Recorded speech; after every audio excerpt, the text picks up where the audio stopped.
একজন গর্ভবতী নারীও কিন্তু রোজা রাখতে পারেন, তবে সেই ক্ষেত্রে আমাকে মাথায় রাখতে হবে তার গর্ভাবস্থাটা আসলে কোন স্টেজে আছে। যদি সে ফার্স্ট ট্রাইমেস্টারে থাকে, এই সময়টাতে একটা বাচ্চার বিভিন্ন ধরনের অঙ্গ প্রত্যঙ্গ হচ্ছে তৈরি হয়, এই সময়টা কিন্তু খুবই ভালনারেবল এবং একজন নারীকে খুবই কেয়ারফুল থাকতে হয়। সে যদি রোজা থাকতে চায় তাহলে অবশ্যই তার ডক্টরের সাথে পরামর্শ করে নেবে এবং অবশ্যই একজন ক্লিনিক্যাল ডায়েটিশিয়ানের কাছ থেকে তার এই রোজার জন্য এবং ফার্স্ট ট্রাইমেস্টারে থাকাকালীন তার ক্যালোরিটা কিন্তু ঠিক করে নিতে হবে। কোন খাবারগুলো খাবে, কোন খাবারগুলো খাবে না, কোন খাবারটা বেশি খাবে, সব কিছু তার সাথে কথা বলে ঠিক করে নিতে হবে।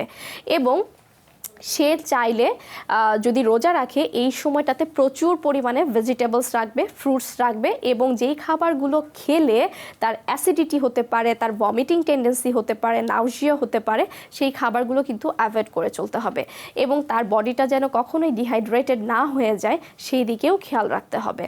এরপরে আসি সেকেন্ড ট্রাইমেস্টারে। সেকেন্ড ট্রাইমেস্টারটা মোটামুটি সেফ পিরিয়ড। এই পিরিয়ডে যারা আছেন মোটামুটি বলা যায় যে আপনি নিঃসন্দেহে রোজা রাখতে পারেন যদি অন্য কোনো প্রবলেম না থাকে। প্রথম ট্রাইমেস্টারের মতন যেই সাবধানতা অবলম্বন করার কথা বললাম, তৃতীয় ট্রাইমেস্টার লাস্ট ট্রাইমেস্টার যেটা আছে এটাও কিন্তু অনেক ইম্পর্ট্যান্ট। তো এই সময়টাতেও যদি রোজা রাখতে চান তাহলে অবশ্যই আপনার ডক্টরের সাথে কথা বলে নিতে হবে। এবং এই যে রোজা রাখবেন, রোজার সময় আপনাকে ক্যালোরি ঠিক রাখতে হবে, আপনার বডিতে কতটুকু পরিমাণ কার্বোহাইড্রেট লাগছে, কতটুকু পরিমাণ প্রোটিন লাগছে, সব কিছু আপনার বডিতে কিন্তু দিতে হবে।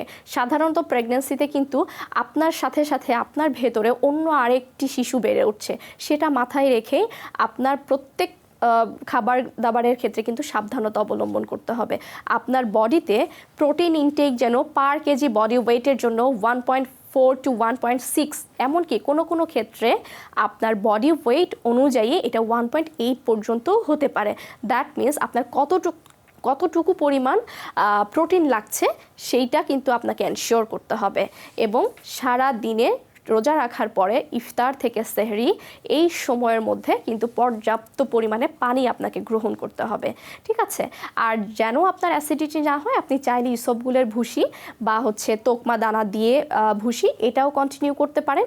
এবং আপনার বডিটা যেন ডিহাইড্রেটেড না হয়ে যায় সেই জন্য কিন্তু আপনি অবশ্যই ডাবের পানিটা নিতে পারেন, ঠিক আছে? আবার অনেক সময় যদি আপনার দেখা যায় প্রেগন্যান্সিতে যদি আপনার হাই প্রেশার থাকে, সেই ক্ষেত্রেও কিন্তু আপনাকে অবশ্যই যে খাবারগুলো খেলে প্রেশার বেড়ে যেতে পারে সেই খাবারগুলো কিন্তু এড়িয়ে চলতে হবে। আশা করছি সবাই বুঝতে পেরেছেন। সবাই ভালো থাকবেন। আল্লাহ হাফেজ।